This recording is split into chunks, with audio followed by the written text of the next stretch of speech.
اور اگر احمد حسن بھائی کو دیکھیں ان کے بچوں کی طرف نگاہ کرتے ہوئے تو ماشاءاللہ وہ باپ ہیں. اگر احمد حسن بھائی کو آپ دیکھیں ان کے بھائی بہنوں کی طرف نگاہ کرتے ہوئے تو بھائی ہیں. اگر احمد حسن بھائی کو آپ دیکھیں جو ہے شریک حیات کی طرف نگاہ کرتے ہوئے تو ماشاءاللہ شوہر ہیں. ٹھیک ہے. اگر جو ہے احمد حسن بھائی کو دیکھیں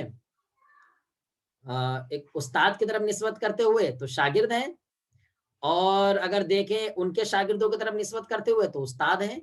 تو کہنے کا مطلب یہ کہ ایک ہی شے مختلف وقتوں میں مختلف صفات سے متصف ہو سکتی ہے. ٹھیک ہے. جیسا کہ احمد حسن بھائی والد بھی ہو سکتے ہیں، ولد بھی ہو سکتے ہیں، تلمیذ بھی ہو سکتے ہیں، استاذ بھی ہو سکتے ہیں، اخن بھی ہو سکتے ہیں، زوجن بھی ہو سکتے ہیں. بالکل ایسے ہی یہاں پر بھی جو ہے آپ نے جو پڑھے ہیں جیسے من کسی وقت میں اس میں موصول ہو سکتا ہے، کسی وقت میں جو ہے اس میں استفہام ہو سکتا ہے، اور کسی وقت میں جو ہے اس میں شرط ہو سکتا ہے. پہچاننے کا وہی طریقہ جیسا کہ آپ ان کو پہچانیں گے قرینہ ہوگا، اسی طریقے سے آپ یہاں پر بھی پہچان لیں گے. یعنی جب دیکھیں گے کہ ہاں موصول کے طور پر استعمال ہو رہا ہے تو سمجھ جائیں گے اس میں موصول ہے، استفہام کے طور پہ استعمال ہو رہا ہے تو سمجھ جائیں گے اس میں استفہام ہے. ٹھیک ہے نا. اسی طریقے سے سمجھ جائیں گے. ٹھیک ہے. چلیے آئیے پیارے اسلامی بھائیو اب ہم آتے ہیں ان میں ان کے اصل معانی کی طرف. ٹھیک ہے. تو یہاں پر سب سے پہلے ہم دیکھتے ہیں اس میں جو ہے اسماء شرطیہ جو ہے نا، آئیے ان کی تعریف دیکھتے ہیں. سب سے پہلے ہم تعریف میں کیا فرما رہے ہیں. تعریف فرما رہے ہیں کہ جو اسم دو جملوں پر داخل ہو کر یہ ظاہر کرے کہ پہلا جملہ دوسرے جملے کا سبب ہے تو اس اسم کو اس میں شرط کہتے ہیں. جو اسم دو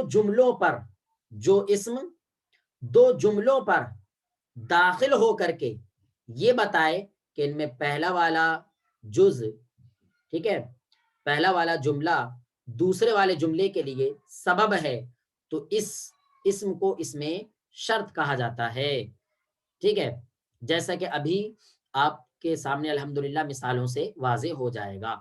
چلیے تو یہاں پر 11 اسماء استفہام ذکر کیے ہیں. آئیے ہم ہر ایک کو بورڈ پر اچھی طریقے سے سمجھ لیتے ہیں. جی پیارے اسلامی بھائیو، پہلا اسم استفہام ہے ہمارے پاس من.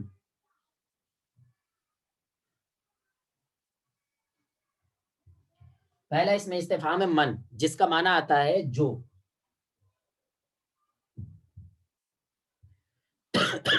جس کا معنی ادا کرتے ہیں جو. ٹھیک ہے. جو بھی بولتے ہیں اور جس بھی بول دیتے ہیں اس کو. ٹھیک ہے. جیسا آپ دیکھیں حدیث پاک ہے، اللہ کے رسول صلی اللہ تعالی علیہ وسلم نے ارشاد فرمایا من صمتا فقد نجا، جو خاموش رہا تو یقیناً اس نے نجات پا لی. تو اس کی مثال آپ دیکھیں من.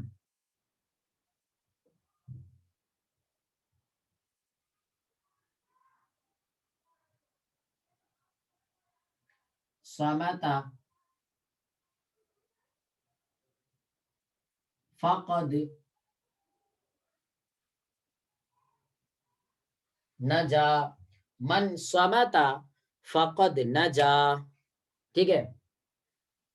جو صمتا خاموش رہا، فقد تو یقیناً نجا اس نے نجات پا لی. تو اب آپ دیکھیں خاموش رہنا یہ سبب ہے کائے کا، نجات پانے کا. یعنی جو خاموش رہا اسی نے نجات پائی. تو اب پہلے والے جملہ یہ صمتا پہلا جملہ ہو گیا اور نجا یہ دوسرا جملہ ہو گیا.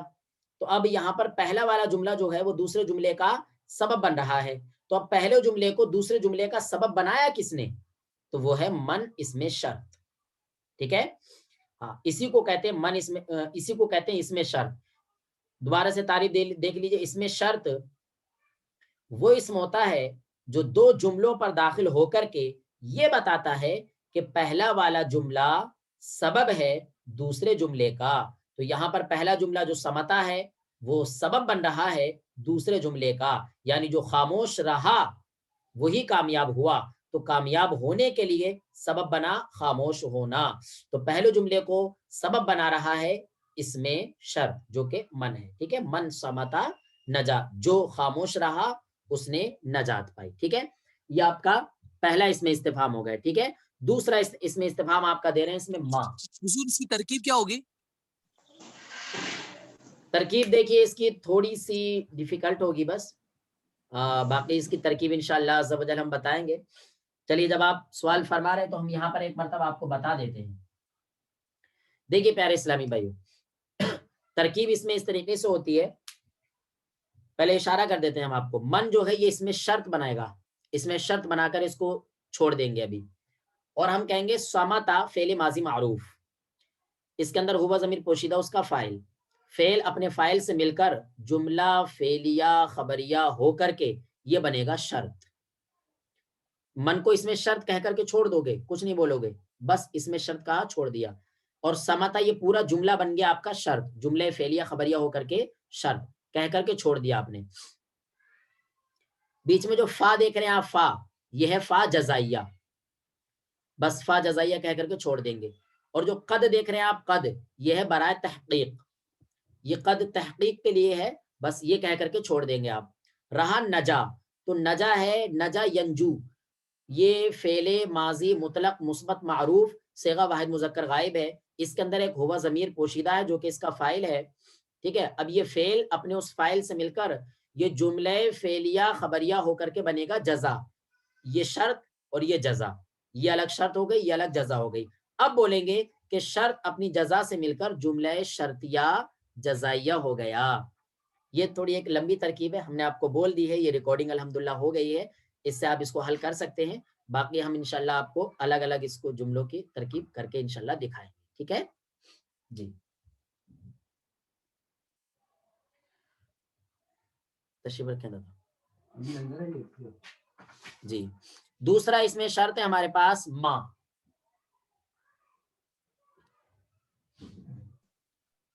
ماں کا معنی آتا ہے جو,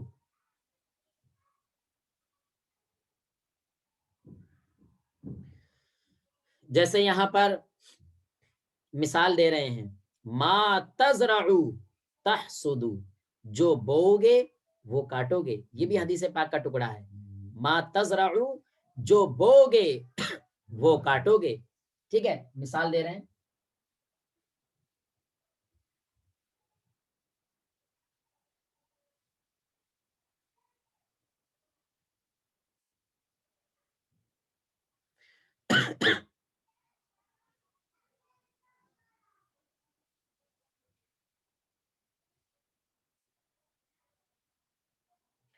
ما تزرع تحصد,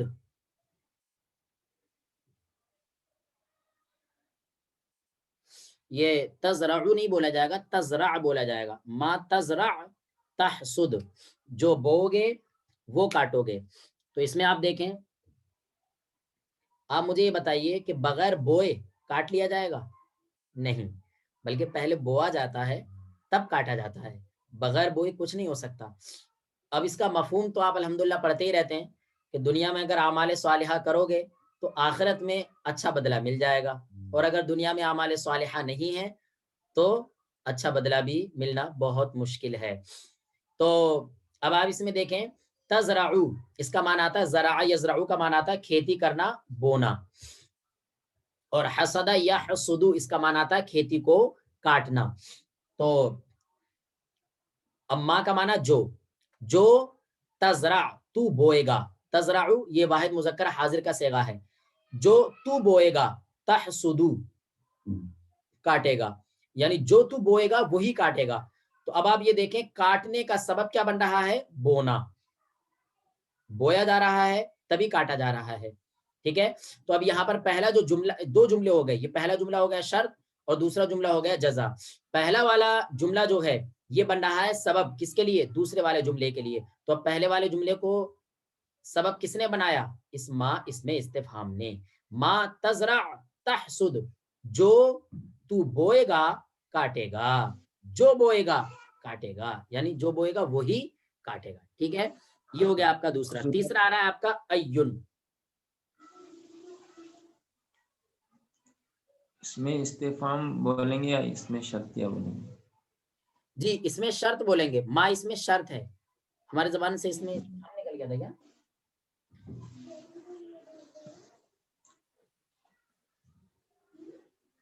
یہ اس میں شرط کی بات چل رہی ہے، ٹھیک ہے. ایون، ایون کا معنی بھی بتا رہے ہیں جو، ایون کا معنی بھی جو بتا رہے ہیں، ٹھیک ہے. تو ایون کا معنی جو بھی آتا ہے اور جس بھی آ جائے گا، ٹھیک ہے.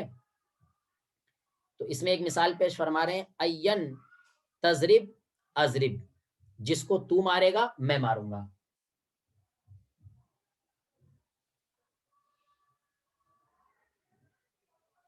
این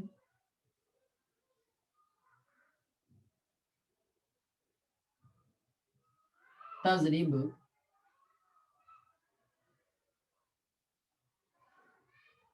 اضرب، یاد ہے کہ این جس کو تضرب تو مارے گا، اضرب میں ماروں گا. تو اب آپ یہ دیکھیں میرے مارنے کا سبب کیا ہے؟ تیرا مارنا، یعنی تو مارے گا تب میں ماروں گا، اگر تو نہیں مارے گا تو میں نہیں ماروں گا. تو اب یہاں پر پہلا والا جملہ یہ سبب بن رہا ہے دوسرے والے جملے کے لیے. تو اس پہلے والے جملے کو سبب کس نے بنایا؟ ایون، اس میں شرط نے، ٹھیک ہے. تو این تضرب، جسے تو مارے گا، اضرب میں ماروں گا، ٹھیک ہے. یہاں تک ہمارے 3 اس میں استفہام ہو گئے. چوتھا ہے ہمارا متا. جی حضور اس میں ایک مضارع ہے اور ایک امر کا صیغہ ہے.